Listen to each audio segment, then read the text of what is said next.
अगर आप महाभारत पढ़ोगे, दानवीर कर्ण के सामने क्या क्या फेस किया था उसने। ये जितनी भी मेट्रो बन रही है उत्तर प्रदेश में, ये समाजवादियों की देन है।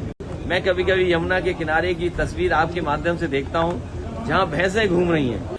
उत्तर प्रदेश के आगरा में रविवार को समाजवादी पार्टी के राष्ट्रीय अध्यक्ष अखिलेश यादव वैवाहिक समारोह में शामिल होने के लिए आगरा आए थे, जहां अखिलेश यादव ने मुख्यमंत्री योगी आदित्यनाथ पर तीखा हमला बोला। अखिलेश यादव ने जेपी होटल में मीडिया से बातचीत की और पत्रकारों के सवालों के जवाब दिए। अखिलेश यादव ने सीएम योगी से सवाल पूछते हुए कहा कि मुख्यमंत्री जी बताएं, शूद्र कौन है। अखिलेश यादव ने महाभारत का जिक्र करते हुए कहा कि कर्ण को शूद्र शब्द की वजह से महाभारत में कितनी मुसीबतों का सामना करना पड़ा था। पत्रकार साथी, ये देश का बड़ा सवाल है, अपने देश की 5000 साल से पहले की समस्या है। तो एक दिन में समस्या समाधान नहीं होगा। अगर आप महाभारत पढ़ोगे, दानवीर कर्ण के सामने क्या क्या फेस किया था उसने। मैं तो कहूंगा पत्रकार साथियों, मुख्यमंत्री जी आ रहे हैं, अगर आप में से कोई मैं उतना पढ़ा लिखा नहीं हूं, शायद आप रामधारी सिंह दिनकर जी की जो किताब है कर्ण की के बारे में जो लिखा है उन्होंने, किस तरह उसे अपमानित होना पड़ा है शूद्र के सवाल पर। वो युद्ध करना चाहता था, या वो कर्ण जब अपने कई जगह जाना चाहता था कार्यक्रमों में, समारोह में, तो उसे कितना अपमानित होना पड़ा। वहीं अखिलेश यादव ने कहा कि उत्तर प्रदेश में जितनी भी मेट्रो बन रही है वो सब समाजवादी पार्टी की देन है। बीजेपी अपना नया काम अभी तक यूपी में कुछ भी नहीं की है।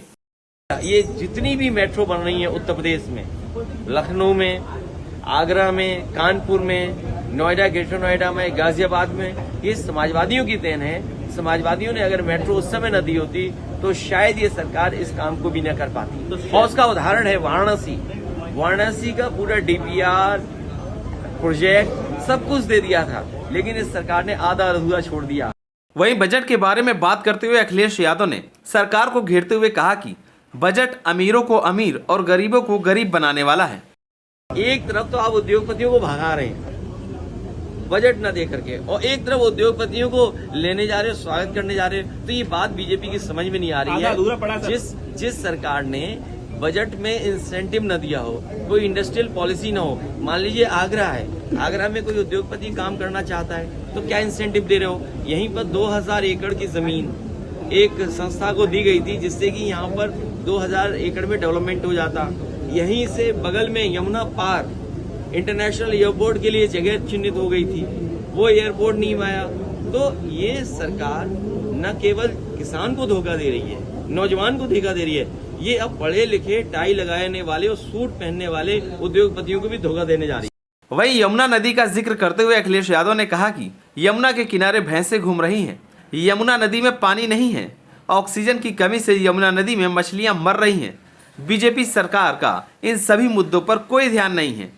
बीजेपी विकास का सिर्फ दिखावा करती है। मैं कभी कभी यमुना के किनारे की तस्वीर आपके माध्यम से देखता हूँ, जहाँ भैंसें घूम रही हैं, जानवर अपना ये वहाँ घूम रहे किनारे पे, यमुना में पानी नहीं। और उत्तर प्रदेश के एक हिस्से में इतना डिजॉल्व ऑक्सीजन कम हुआ है कि यमुना में मछली मरने लगी है। तो ये G20 बहाना है, धोखा है। अगर इन्होंने इंडस्ट्रियल पॉलिसी बनाई होती, इंसेंटिव्स देने की तैयारी पहले की होती, तो आज शायद सरकार को इस तरह के काम न करने पड़ते।